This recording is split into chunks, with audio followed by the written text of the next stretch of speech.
नमस्कार मित्रांनो, स्वागत आहे तुम्हा सर्वांचं आपल्या आजच्या या व्हिडिओमध्ये। आणि आजच्या आपल्या व्हिडिओमध्ये आपण जाणून घेणार आहोत ठरलं तर मग या मालिकेचे आजचे अपडेट। तर आपल्याला असे पाहायला मिळते की इकडे संगीत सोहळ्यामध्ये जो काही प्रकार घडलेला असतो त्यामुळे सायली आणि कुसुमताई दोघीसुद्धा टेन्शनमध्ये असतात। कुसुमताई म्हणत असते की अर्जुन सर असे मध्येच संगीत सोहळ्यातून निघून गेले, तर सायली ही कुसुमताईला म्हणत असते, अगं कुसुमताई असं काय म्हणतेस तू, ते निघून जाणं स्वाभाविक होतं ना। त्यांना वाटत होतं की ते प्रियाबरोबर डान्स करत आहेत आणि म्हणूनच ते तिकडनं निघून गेले, त्यांची काय चूक त्यांना तर काहीच माहीत नाही। त्याबरोबर कुसुमताई म्हणत असते की हो, तुझं म्हणणं अगदी बरोबर आहे, पण जे घडलं ते चांगलं नाही घडलं। आता आपण पुढे काय करायचं मला खरंच काही सुचत नाही आहे। आणि घरच्यांनीसुद्धा अगदी नेहमीप्रमाणे त्या प्रियाचीच बाजू घेतली, तुला कोणी साधं समजूनही घेतलेलं नाही आहे। त्यावर सायली म्हणत असते, अगं कुसुमताई तू कशाला जास्त टेन्शन घेतेस, काळजी करू नकोस, सगळं काही व्यवस्थित होईल। आणि घरच्यांनी तिची बाजू घेतली हे तर आपल्याला माहिती होतंच, मला फक्त काळजी वाटते ती अर्जुन सरांची, त्यांना यातलं काही माहीत नाही आहे, पण उद्या त्यांच्या नावाची उष्टी हळद ही मलाच लागणार। त्याबरोबर इकडे लगेचच कुसुमताई ही म्हणत असते, पण आता पुढे आपण काय करायचं, पुढचं सगळं कसं होणार। तर सायली ही तिला सांगत असते की काळजी करू नकोस, सगळं काही व्यवस्थित होईल, मी चैतन्य भाऊजींना फोन करते, मग चैतन्य भाऊजी तिकडे काय सुरू आहे कसं सुरू आहे त्याचे सगळे अपडेट मला देत राहतील आणि मग त्यावेळेसच आपण ठरवायचं की आपण नेमकं काय करायचं कसं करायचं। आता यावरती कुसुमताईला सुद्धा सायलीचं मत पटलेलं असतं। तर दुसरीकडे प्रिया ही घरातल्या सगळ्यांबरोबर बोलत असते। सायली ही संगीत सोहळ्यात आली असते, त्यामुळे घरातले सगळेच जण खूपच जास्त संतापलेले असतात, टेन्शनमध्ये असतात। तर प्रिया ही त्या सगळ्यामध्ये अजून भर घालत असते। ती मुद्दामून सगळ्यांना भडकवत म्हणत असते की मला वाटलंच होतं ती सायली असं काहीतरी करणार, ती अजून याच्यापेक्षाही खालच्या पातळीला जाऊ शकते, माझ्या लग्नात तिला काही ना काहीतरी गोंधळ घालायचाच आहे म्हणून ती इथपर्यंत आली, मुद्दाम करते ती हे सगळं, बघितलं ना, मुद्दामून आपल्याला त्रास देण्यासाठी हे सगळं सुरू आहे, माझ्या लग्नात काही विघ्न यायला नको देवा, माझं लग्न निर्विघ्न पार पडू देत। तर इकडे लगेचच कल्पना मामी ही तिला समजावत म्हणते, तू कशाला एवढं टेन्शन घेतेस तन्वी, असं काहीसुद्धा होणार नाहीये, काळजी नको करूस तू, आपण जर गार्ड्स ठेवले असते ना तर मात्र असं काही घडलंच नसतं, चूक आपली आहे, आपण गार्ड्स नाही ठेवले। त्याबरोबर इकडे प्रताप मामासुद्धा तिला समजावत म्हणत असतो की का काळजी करतेस, हे बघ असं काही होणार नाहीये, नको टेन्शन घेऊस तू, पुन्हा सायली नाही येऊ शकणार इकडे। तर दुसरीकडे प्रताप काकांना सुद्धा घडलेल्या प्रकाराचा खूप जास्त राग आलेला असतो, त्यामुळे ते सुद्धा आपला संताप व्यक्त करत म्हणत असतात की अरे काय सुरू आहे, हे सगळं जे चालू आहे ते मला अजिबातच पटत नाहीये, म्हणजे लग्न करतोय की युद्ध करतोय आपण, तेच मला आता कळत नाहीये। तर दुसरीकडे प्रतिमा आत्याला मात्र सायलीचं थोडं कौतुकच वाटत असतं।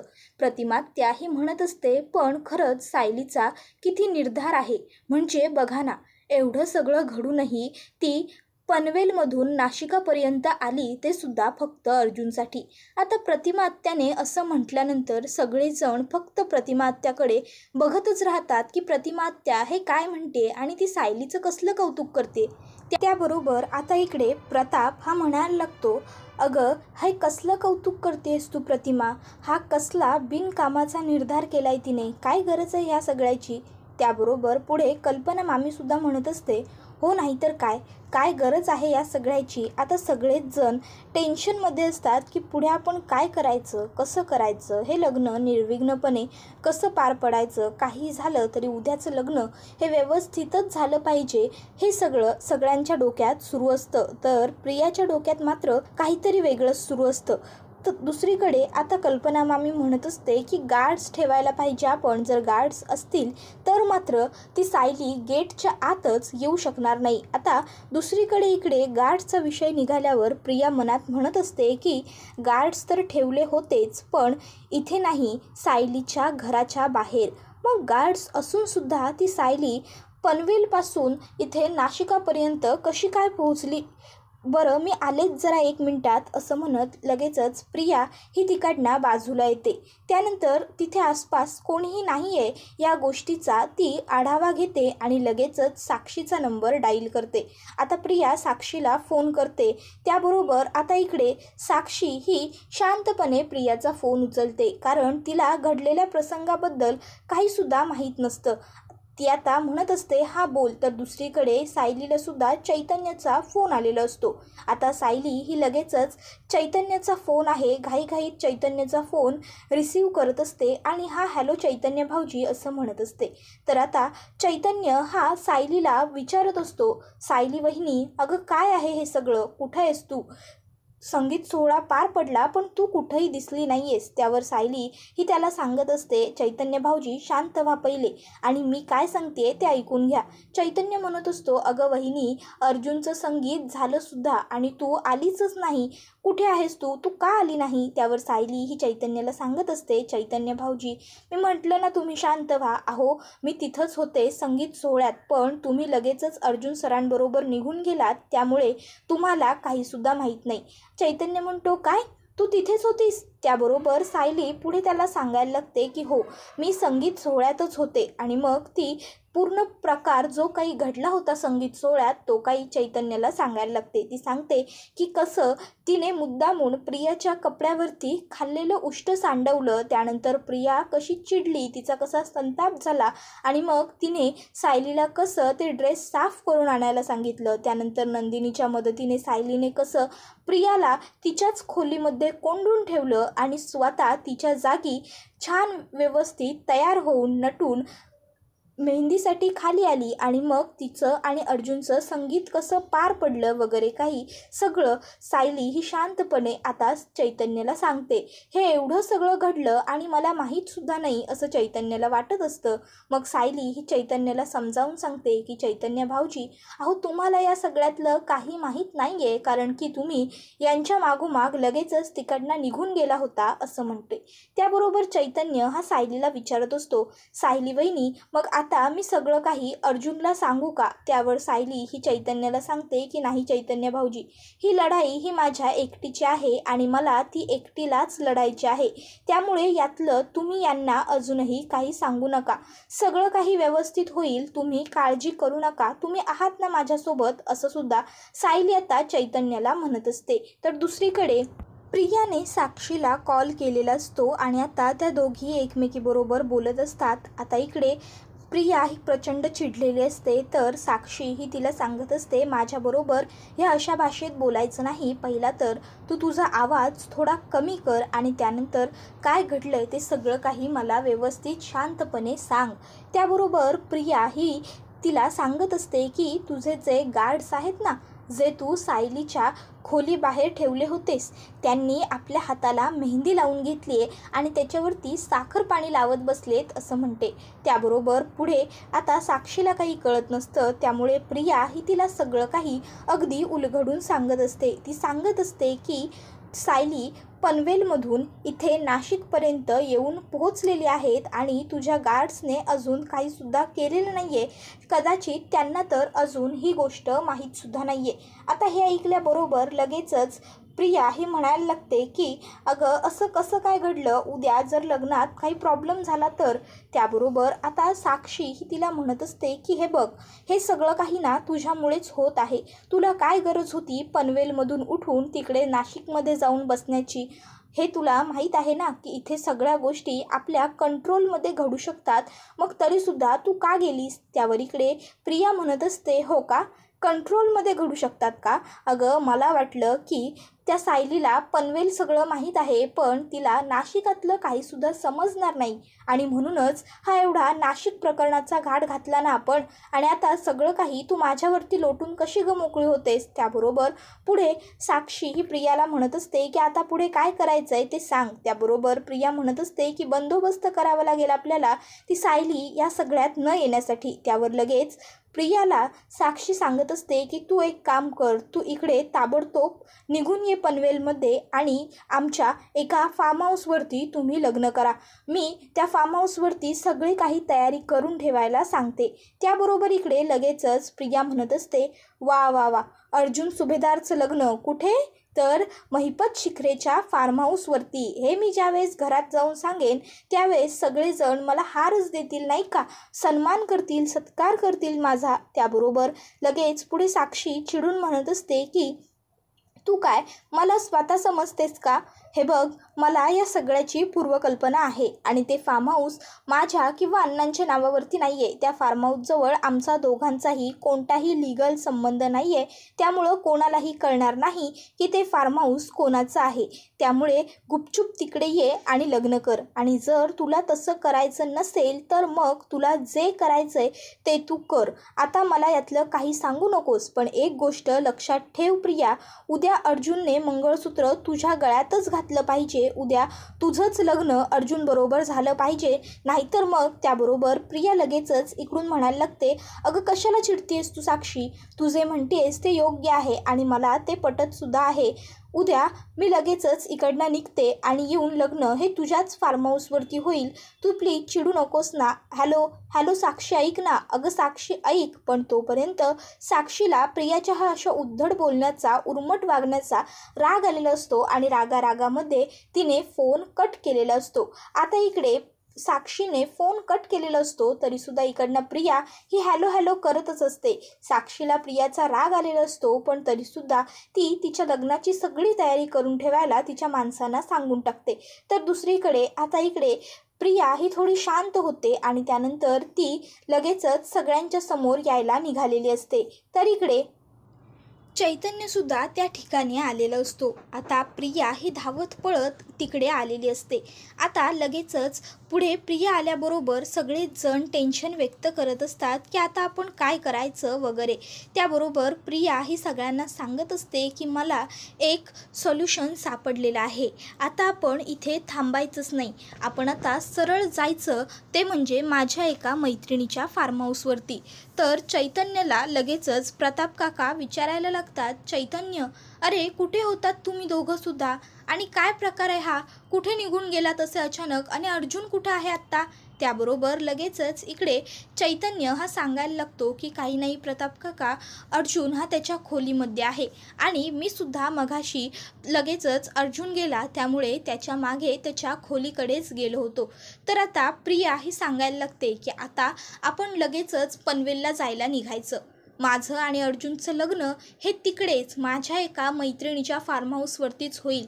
मी सगळी तयारी तिला तिकडे करून ठेवायला सांगितलेली आहे. तिकडे सायली पोहोचूच शकणार नाही, तिला तिकडचा पत्ता सापडणार नाही. तर आता हे सगळं ऐकल्यानंतर घरातल्या सगळ्यांनाच आश्चर्य वाटत असतं की आता एवढं नाशिकवरून इथून पुन्हा पनवेलला जायचं, पनवेलवरून इथे आलोय वगैरे. त्याबरोबर प्रताप काका हे प्रियाला म्हणत असतात की अगं प्रिया, पण हे सगळं कसं होईल? त्याबरोबर रविराज काका मात्र तिच्यावर चिडतच म्हणतात की तू काय बोलतेस, तुला कळतंय का? लग्न म्हणजे काय तुला खेळ वाटतो का? अगं आता आपण एवढी वरात घेऊन पनवेलवरून तुझ्या हट्टासाठी नाशिकात आलोय आणि आता पुन्हा नाशिकवरून तू म्हणतेस की पनवेलला जायचं, काय सुरू आहे हे सगळं? त्याबरोबर प्रिया म्हणत असते, बाबा हो कळतंय मला, पण प्लीज अहो आपल्याला हे सगळं करावंच लागेल. जर आपण आता इकडनं नाही ना गेलो तर मात्र ती सायली काही माझं लग्न अगदी निर्विघ्नपणे आणि सुखाने पार पडू देणार नाही हो. बाबा प्लीज आपल्याला जावं लागेल. बाबा प्लीज ऐका ना माझं. अहो माझ्या त्या मैत्रिणीचे गार्डसुद्धा आहेत, म्हणून म्हणते ते गार्ड्स जर बाहेर उभे असतील, चांगली सिक्युरिटी असेल तर सायली तिकडे येऊच शकणार नाही. म्हणून म्हणते प्लीज विचार करा ना. अहो ती सायली मुद्दाम असं वागते आपल्या सगळ्याला त्रास देण्यासाठी, पण मला माझ्या फॅमिलीला त्रास झालेला नाही बघायचा. मला तुम्हाला कोणालाही कसलाही त्रास होऊ नाही द्यायचा बाबा, म्हणून म्हणते प्लीज. त्याबरोबर मात्र आता इकडे लगेचच सगळेजण तयार झालेले असतात. पण आता प्रतिमा त्याला मात्र काहीतरी वेगळाच प्रश्न पडलेला असतो. प्रतिमा त्याही लगेचच विचारायला लागते प्रियाला, तन्वी पण मला एक गोष्ट कळली नाही, तुझी कोणती एवढी श्रीमंत मैत्रीण आहे जिचे स्वतःचे पर्सनल गार्ड्स आहेत? त्याबरोबर आता मात्र प्रिया घाबरलेली असते, कारण तिला प्रतिमा त्याने बरोबर शब्दात पकडलेलं असतं. आता सगळेच जण प्रियाकडे बघायला लागतात. तर प्रतिमा त्या म्हणते, अगं तन्वी बोल ना. त्याबरोबर आता प्रिया ही 2 मिनिटं थांबते, विचार करते आणि लगेचच उत्तर देते, बाबा अहो ती खूप रिच आहे, रिच फॅमिलीमधून बिलॉंग करते ना ती. म्हणून मी म्हटलं, अहो गार्ड्स आहेत म्हणजे ती गार्ड्स मागवू शकते आपल्यासाठी, असं मला म्हणायचं होतं. त्याबरोबर लगेचच आता सगळ्यांना प्रियाचं मत पटलेलं असतं.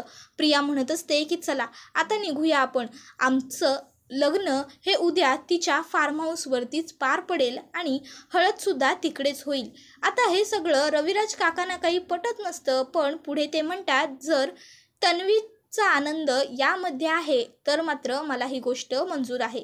चला मग निघूया असं म्हणत सगळेच जण निघालेले असतात. पटापट जाऊन सगळे गाडीमध्ये बसून घेतात. त्याबरोबर लगेचच इकडे पटकन चैतन्य आपल्यावरती कोणाचं लक्ष नाही आहे ह्या गोष्टीचा आढावा घेतो आणि सायलीला मेसेज करायला लागतो, सायली वहिनी आम्ही सगळे आता पुन्हा पनवेलला चाललेलो आहोत.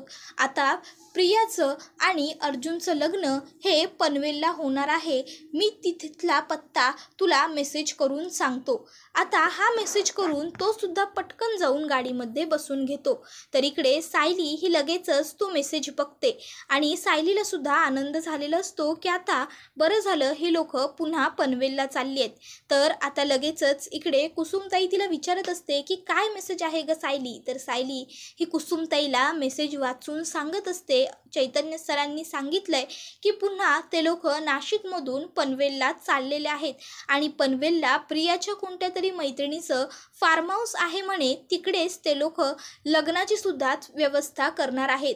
बरंच झालं ही लोक पनवेलला चालली आहेत ते, म्हणजे आपल्याला आता सगळं व्यवस्थित करता येईल. पनवेलला गेल्यावर सगळ्या गोष्टी अगदी आपल्या मनासारख्या होतील, आपल्या हातात राहतील. तर इकडे लगेचच विचारायला लागते कुसुमताई सायलीला, मग काय आता करायची का पनवेलला निघायची तयारी, जायचं पनवेलला. त्यावर सायली म्हणत असते हो पनवेलला तर आपण जायचंच, पण त्या अगोदर माझं एक खूप महत्त्वाचं काम आहे. मी ईश्वरीला फोन करून काय करायचं आहे ते सांगते आणि त्यानंतर आपण पनवेलला निघूया. सायली लगेचच ईश्वरीला कॉल करते.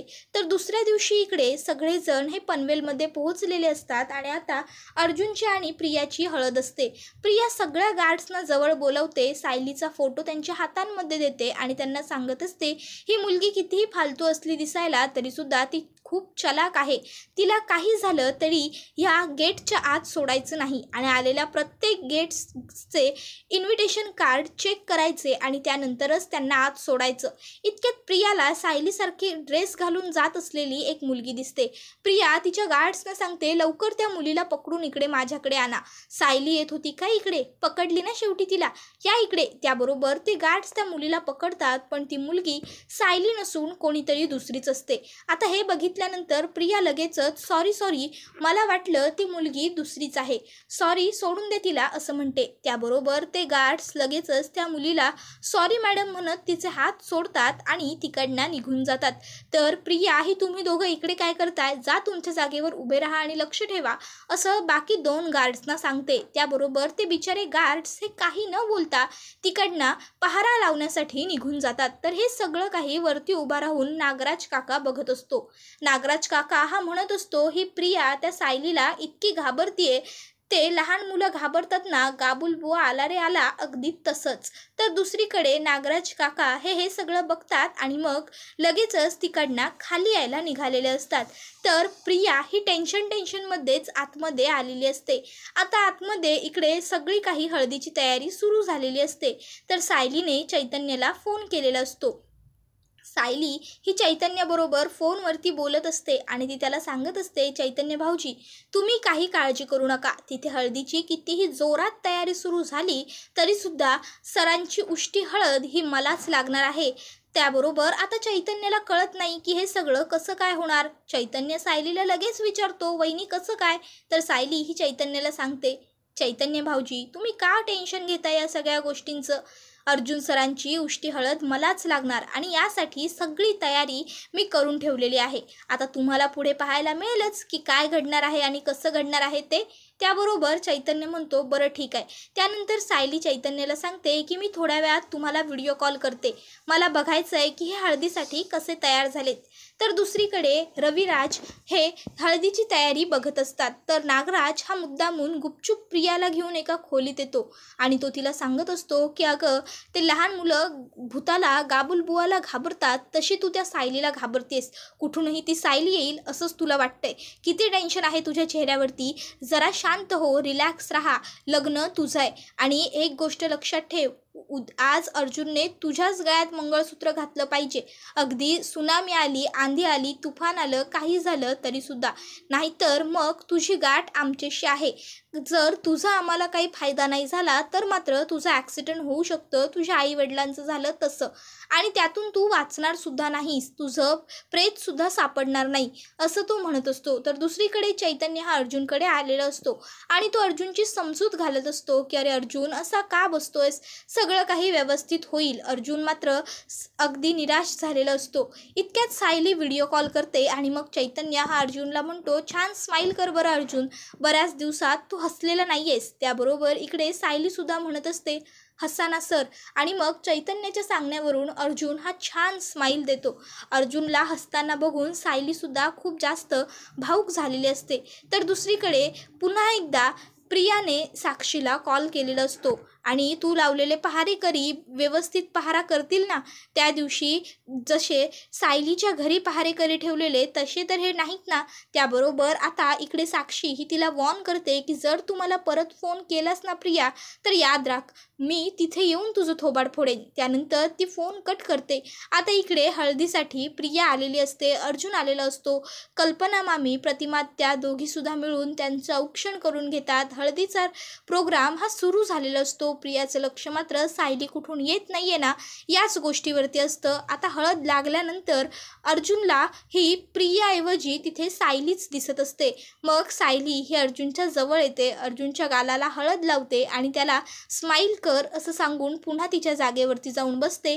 मग अर्जुन हा आपला हात सायलीच्या हातात देण्यासाठी पुढे करतो. आता त्याच्या हातात हात तर येतो पण हात सायलीचा नसून प्रियाचा असतो, कारण तिथे फक्त अर्जुनला सायली दिसत असते पण तिथे खरी सायली नसून प्रिया बसलेली असते. आता अर्जुनने प्रियाचा हात आपल्या हातात घेतला हे बघून घरातल्या इतर सदस्यांना आनंद झालेला असतो. तर पुढील भागात आपल्याला पाहायला मिळतं की इकडे ईश्वरी ही म्हणत असते, मी नवरीच्या साड्या घेऊन आली आहे पण नवरदेवाला हळद लावूनच जाणार. त्यानंतर इकडे ईश्वरी ही हळद लावते अर्जुनला आणि ती आणि तिची मैत्रीण पटकन हळदीच्या वाट्या आदली बदली करतात आणि मग ती उष्टी हळद घेऊन ईश्वरी ही सायलीकडे आलेली असते.